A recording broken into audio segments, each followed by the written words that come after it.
Hey LEGO fans, and welcome back to MB Bricks. Today we are celebrating the return of LEGO Lord of the Rings as Rivendell is about to be released, and I've decided to build Bilbo Baggin's home from the Lord of the Rings trilogy. If you like Lord of the Rings and want to see more builds in this theme, be sure to leave a like and a comment below, as well as hit that subscribe button if you haven't already, and the bell icon to be notified of new videos when they are posted on Fridays. This little build turned out way better than I could have imagined, so let's take a closer look at the details.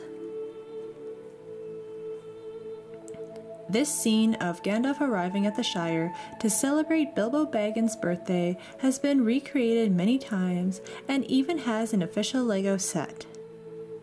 While I typically only get inspiration for a build from actual movie scenes or fan art, I did see what was out there for this scene in LEGO as well, and I was surprised to see all the builds I looked at had the same classic rounded brick used for the doorway. I wanted to come up with something entirely different for the door and windows, and it took about 3 days and many trials and errors to finally come up with this technique. Looking through bins of parts, I finally settled on using a large wagon wheel to get the smooth, rounded edge, and attached plates with clips all the way around and topping with cheese slopes to create the door frame. The actual door is simply a 6x6 round green plate slipped into place. For the windows, I used a similar technique, just with smaller wheels of course, to achieve the same look. Once I had figured out that section of the build, it was time to start at the landscaping, which is always my favorite part, paired with the foliage. I created the path first atop a rocky base, topped with foliage to give it the Shire look.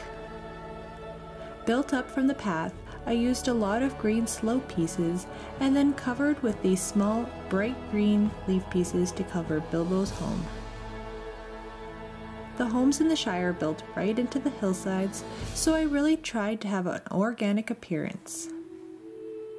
I tried a few foliage pieces to get the look right, and I'm really happy with how the leaves turned out. I finished off the front of the home with a small fence on either side, using stick and robot arm pieces, which is one of my favorite techniques to use for a fence, as well as a few gardening tools. Now I have also put in a small cobblestone path from the main road to the front door. The top of the hill where the house is built into hosts a large tree, so of course I've included that here using the yellowish green leaves underneath the bright light green again. I love the color combination used for the tree, and the bright pops of colors in the flower patches really sync together. Finally, I had to include Gandalf himself, of course, and he arrives at the Shire with his wagon and horse, the wagon loaded up with firecrackers and other goodies to entertain the kiddies, much to the disapproving looks from the parents. And that covers everything for this first build of mine and the Lord of the Rings theme. If you have more suggestions of Lord of the Rings builds, be sure to leave them in the comment section below. Once again, if you haven't already, be sure to subscribe if you like this video, as it helps this channel out a lot. Thanks so much for watching this video today, and until next time, keep on building.